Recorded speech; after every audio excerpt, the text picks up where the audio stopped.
uang yang sisa hasil PHK itu ujungnya itu ditradingkan di salah satu instrumen atau nyebar. Nyebar, Pak.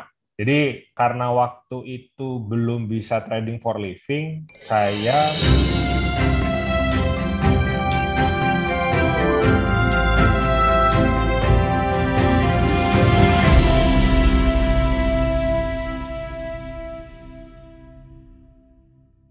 Bapak dan Ibu, pertanyaan yang sering terjadi adalah gue mau nih masuk di bisnis forex. Bisa nggak sih buat hidup gue sehari-hari? Bisa nggak sih gue bisa membiayai kebutuhan keluarga dari trading forex? Semua mentor itu ngomongnya bisa gitu loh. Kita mau coba lihat, ada nggak sih orang yang benar-benar hidup dari trading? Kalau ada, orangnya seperti apa? Oke, untuk itu saya mau ngobrol-ngobrol nih sama Om Adrian. Om Adrian, malam Om. malam-malam, Pak. Oke, jam segini trading atau emang mau tidur atau mulai kerja atau pertanyaan yang bergampang buat Om yang pertama. Om anak orang kaya nggak sih? Bukan, biasa aja. Orang anak cukup, berkecukupan lah. Orang tua dulu memang dari yang kaya terus Om dikasih uang atau gimana jalan kehidupannya sebenarnya? Orang tua saya kerja di Telkom kebetulan sampai pensiun. Dari pertama kali kerja sampai pensiun di Telkom. Mainannya dari dulu ini trading saham kalau papi. Dari dulu sama papi disuruh belajar main. Bukan main lah, trading saham. Terus punya pengalaman jelek juga sebenarnya di forex karena sempat dulu tuh kalau nggak salah kita naruh duit di broker gitu kan. Terus biasa Pak di locking sampai habis duitnya. Itu tahun berapa Om? Wah, saya masih kecil Pak dulu ceritanya itu. Mungkin 10 tahun yang lalu kali ya. Terus jadinya dulu itu jadi tidak tertarik sama yang namanya forex sebenarnya.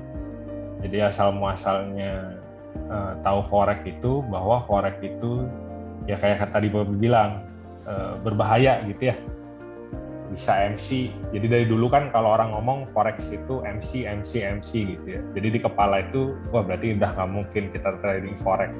Cuma waktu pertama kali saya dikenalkan nama forex secara langsung itu orangnya ada di sini. Ini ada Om David nih. Om David waktu itu Om David dari Bali. iya, Om David. Om David ngajakin ikut kelas lah awal. Yuk ikut kelas gitu kan. Kalau beliau kan pada saat itu Om udah kerja atau gimana perjalanannya? Apakah waktu kuliah udah di saham juga atau gimana? Waktu pertama kali dikenalkan nama kelas forex tersebut itu waktu pertama kali WFH. Bukan pertama kali, baru mulai awal-awal tuh Maret 2020 ya kayaknya.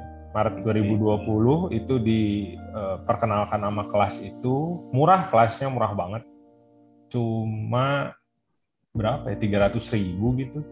Itu dikenalkan cara penggunaan MT4, terus forex itu apa. Nah dari situ baru kenal sama robot Pak.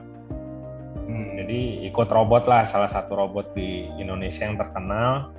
Terus berpikirnya gini, robot aja bisa, kalau beneran ya bukan money game gitu kan. Robot aja bisa, kenapa saya nggak bisa gitu Pak. Awalnya dari situ. Terus belajar bulan Juli Agustus tuh 2020 kena badai SL tuh. Rame lah ceritanya. Stop loss sampai drawdown dana sampai tinggal sisa 30%. Jadi waktu itu hilang 70%. Jadi waktu itu tradingnya cuma punya $1.000 awalnya. Terus jadi sisa $300. Udah tutup account tuh, nggak ditradingin. Balik ke akun demo, backtest lagi.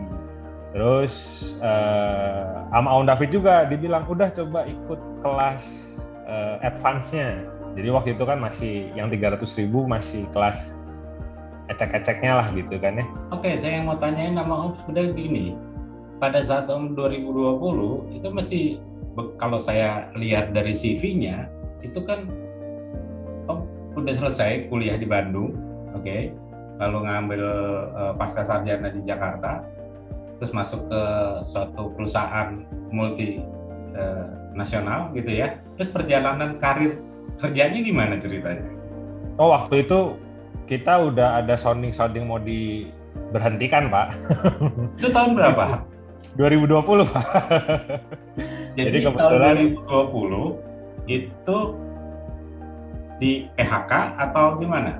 Waktu itu kita masih aktif, cuma pekerjaan kita sudah mulai karena perusahaannya hengkang dari Indonesia, jadi dibeli sama perusahaan Indonesia. Sekarang kan miliknya Indomobil tuh, Pak. Nah, itu kita dari Juli sampai Oktober itu proses buat handover job desk. Jadi karena cuma tinggal ngerjain project-project yang sedang berjalan, yang as is gitu kan, setelah selesai ya tinggal handover pekerjaan. Oh ya, waktu di perusahaan multinasional itu, sering ngomong jabatannya apa yuk? Baru manajer, Pak. Nggak begitu amat. Kalau manajer di PHK kan lumayan tuh duitnya. Nah, justru itu, Pak, karena kita tahu udah mau dapat golden check, kita mikir gimana caranya bisa memenuhi kebutuhan minimal. Targetnya simple, Pak, cuma dapat kira-kira sama dengan gaji gitu kan, Pak. Oke. Nah, ternyata begitu ngelihat yang tradingan. Jadi waktu pertama kali ikut kelas itu euforianya luar biasa, Pak. Jadi dari bulan Maret, April, Mei itu dana dari 1.000 jadi 1.700, Pak. 70% saya. Gitu. Jadi sebenarnya drawdown-nya bukan 70%, Pak, lebih dari 70%. Oh, oke. Karena kan saya compounding waktu itu.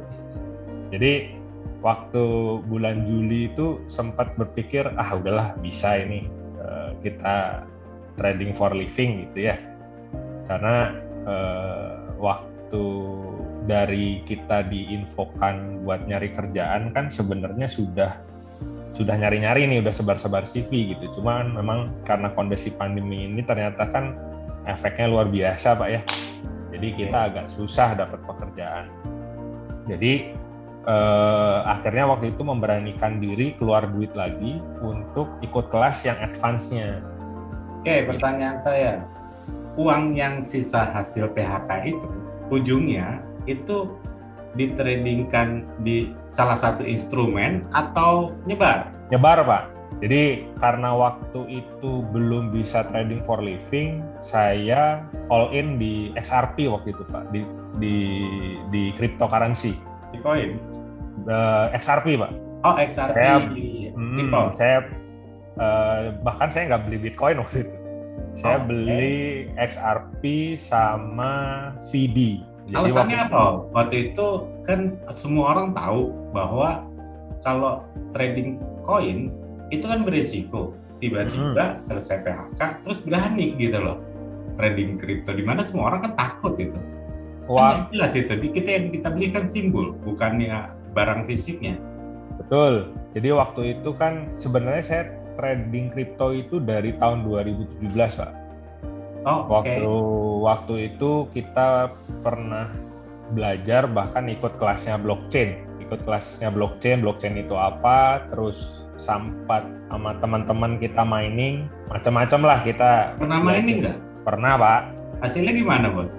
Bocuan waktu itu, Pak, karena kita waktu itu kita masuk ketika harganya udah mulai turun, udah mulai downtrend. Oke. Gitu. Jadi waktu itu agak takut juga sebenarnya, Pak. Jadi kita lakukan riset lah gitu. Bisa nggak saham itu jadi kayak passive income gitu? Bisa aja, Pak. Cuma kalau untuk saham dijadikan passive income mungkin equity-nya kudu gede banget ya, Pak. Karena kan kalau kita makan passive income dari saham berarti kan ngarepin dividen. Iya, ngarepin dividen. Kalau dividennya katakanlah mau ngarepin misalnya pengen dapat 20 juta sebulan aja kan berarti setahun itu 240 juta. Nah kalau ngarepin dividen 240 juta dari satu emiten mungkin nggak? Ya mungkin aja, cuma memang equity-nya mungkin butuh M gitu. Jadi kalau ditanya passive income dari saham ya sangat bisa, cuma memang equity-nya harus besar.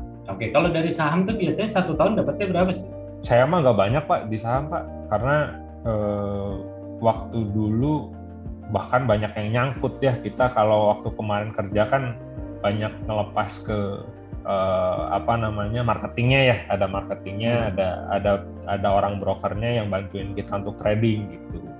Jadi sempat lumayan ada yang nyangkut banyak itu di saham-saham yang sebenarnya waktu itu gorengan Pak, lagi di pump, kita ikutan terus nyangkut gitu. Terus sekarang ya tradingnya lebih ke yang kalau di market itu ya FU45 gitu. Kalau gorengan ya paling masuk 10 juta, 20 juta, udah di pump ya cabut gitu. Oke, kalau menurut Anda saat ini saham bagus nggak sih untuk dibeli? Atau sudah waktunya untuk wait and see karena mau jadi free fall? Kalau menurut saya agak takut ya Pak untuk beli saham sekarang, cuma paling kalau mau beli saham di saham-saham yang defensif kayak di perbankan gitu mungkin boleh dikoleksi gitu. Karena melihat PPKM ini kayaknya kok agak berat gitu. Hari ini aja kalau nggak salah closing market udah balik ke angka 5.000 lagi kan IHSG gitu. Jadi itu tandanya investor asing udah mulai keluar dong kalau kita ngeliat begini. Kalau investor asing udah dari kemarin-kemarin Pak, mulai pelan-pelan keluar, cuma tetap ada yang masih ada di dalam sini. Ya. Oke, ujung-ujungnya ada juga dana yang dikelola masuk ke forex. Nah, kalau kita besar, ngomong paper aset di saham itu sekitar 25%-an Pak. Oke, 25%. Oke, terus yang di kripto? Di kripto sekarang karena kemarin sempat ditarik banyak, saya sisain cuma sekitar 15%-an Pak. Oke, jadi cash-nya berapa? Iya, tabungan berapa? Oke. Lalu itunya berapa? Kalau tabungan kurang dari 5% Pak. Hah? Iya Pak. Nggak percaya sama bank? Enggak Pak. bukan nggak percaya Pak. Duitnya kan diem Pak. Nggak bergerak gitu. Jadi kita invest. 5% doang? 5% doang. Oke, pertanyaan berikutnya. Ada yang disimpan dalam bentuk emas batangan nggak, Bos? Belum, Pak. Saya lagi nunggu gold di 1640 baru saya mau beli gold. Fisiknya ya? Iya. Nanti tunggu gold di 1640 lah baru kita beli gold. Ya, oke. Nanti Bapak dan Ibu yang mau nanya, kenapa 1640? Kenapa nggak 1520? Itu ntar ya, kita bahas nanti. Oke, jadi kalau kita total itu adalah sekitar 45% gitu ya. Tandanya masih ada sekitar 55% lagi kemana, Bos? Di forex, Pak. 55% di forex, di suatu instrumen yang paling berbahaya di dunia. Dan situ udah pernah kalah, orang tua udah pernah kalah. Logikanya gimana Bos bisa kayak gitu? Gimana ya Pak yang paling menghasilkan di situ Pak? Oke, kalau misalnya presentasinya digedein di saham, presentasinya digedein di kripto gitu kan? Atau dimasukin di properti misalnya. Kenapa nggak di situ yang paling besar? Kenapa harus di forex yang gede? Emang returnnya nggak bagus yang lain? Kalau properti, tadinya pengen di properti Pak. Cuma ngelihat kondisi kayak gini kan pendapatan tidak pasti gitu ya Pak ya. Kita mau ngambil KPR juga kan sakit kepala ya Pak kayaknya.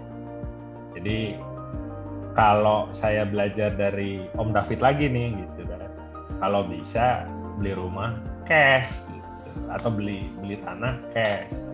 Oke, jadi intinya adalah Anda bisa seperti ini, tapi harus ada modal juga kan yang Anda keluarkan untuk belajar. Betul. Yuk, hitung-hitungan yuk. Berapa banyak Anda udah belajar dari mulai kripto dan segala macam di bisnis ini, untuk bisnis seperti ini, berapa duit sih Anda keluarin duit? Plus minus lah. 50 juta lebih beli apa? 50 juta? Lebih. Dan hasilnya adalah 2 kali lipat dari penghasilan Anda sebagai manajer di perusahaan multinasional. Gitu lo tahu dong, multinasional ya kan, bukan suatu perusahaan yang biasa. Artinya bahwa uang itu kembali nggak? Balik Pak, bahkan lebih.